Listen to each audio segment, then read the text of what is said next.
আসসালামু আলাইকুম, সবাই কেমন আছেন? আলহামদুলিল্লাহ আমরা সবাই খুবই ভালো আছি। তো আজকে আপনাদের সাথে আমি শেয়ার করব কিভাবে আমি চিংড়ি মাছ দিয়ে পেঁপে দিয়ে রান্না করি, সেটাই আজকে আপনাদের সাথে আমি শেয়ার করব। তো আমার ভিডিওটা আপনারা শুরু থেকে শেষ পর্যন্ত দেখবেন না টেনে। তো যারা ফেসবুক থেকে দেখতেছেন তারা অবশ্যই লাইক করবেন, কমেন্ট করবেন, শেয়ার করবেন, ফলো দিয়ে দিবেন। যারা এখনও ফলো দেন না, যারা ইউটিউব থেকে দেখতেছেন তারা অবশ্যই লাইক করবেন, সাবস্ক্রাইব করে বেল আইকনটি বাজিয়ে দিবেন, যাতে করে আমার পরবর্তী ভিডিওটা আপনাদের কাছে পৌঁছায়। তো আমি যেভাবে রান্না করি সেভাবে আপনাদের সাথে আমি শেয়ার করব। তো চলেন আমার ভিডিওটা আমি শুরু করি। চুলায় কড়াই দিয়ে দিচ্ছি, কড়াইটা গরম হয়ে গেলে তেল দিয়ে দেব। তেল দিয়ে দিচ্ছি, এবার দিয়ে দেব একটু কাঁচা জিরা। জিরাটা দিলে দেখা যায় যে সুন্দর একটা ঘ্রাণ আসে, আর খেতেও কিন্তু খুবই মজা লাগে। এবার দিয়ে দেব দুটো শুকনো মরিচ, দিয়ে দেব পেঁয়াজ কুচি। এবার আমি সব একসাথে ভালোভাবে লাল করে ভেজে নেব।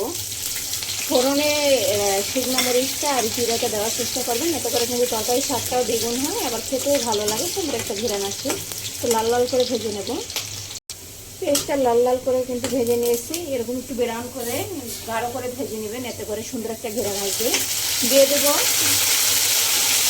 মশলা বাটা, এগুলোতে কাঁচামরিচ, শুকনো মরিচ, আদা, রসুন, জিরা সব আছে, পেঁয়াজ। এবার মশলাটা ভালোভাবে কষিয়ে নিলাম।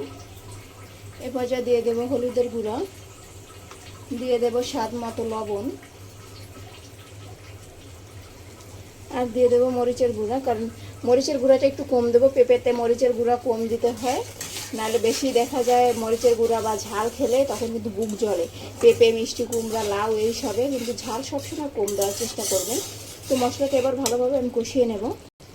দিয়ে দেবো একটু হালকা ধনিয়ার গুঁড়া। মশলাটা খুব সুন্দরভাবে কষিয়ে নিচ্ছি।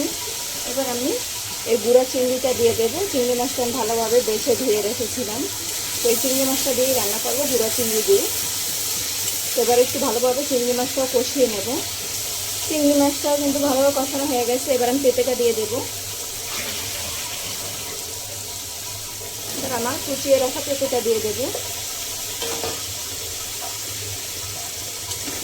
পেঁপেটা ভালোভাবে কষিয়ে নেব। এবার কিছু সময়ের জন্য আমি ঢেকে দেব ভালোভাবে কষানোর জন্য। পেঁপে কিন্তু শরীরের জন্য খুবই ভালো।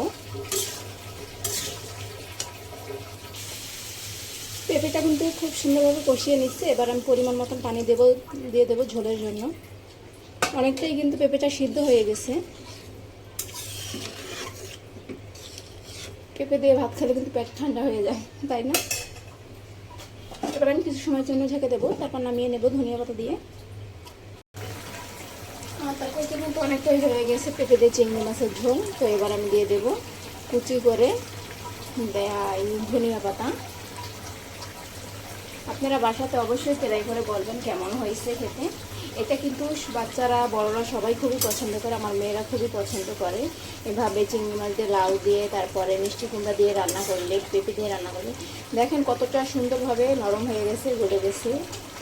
একটাও কিন্তু পেঁপে ভাঙে নাই, আর খুবই সুন্দরভাবে নরম হয়ে গেছে। তো আর কিছু সময় জাল দিয়ে তারপর আমি নামিয়ে নেব।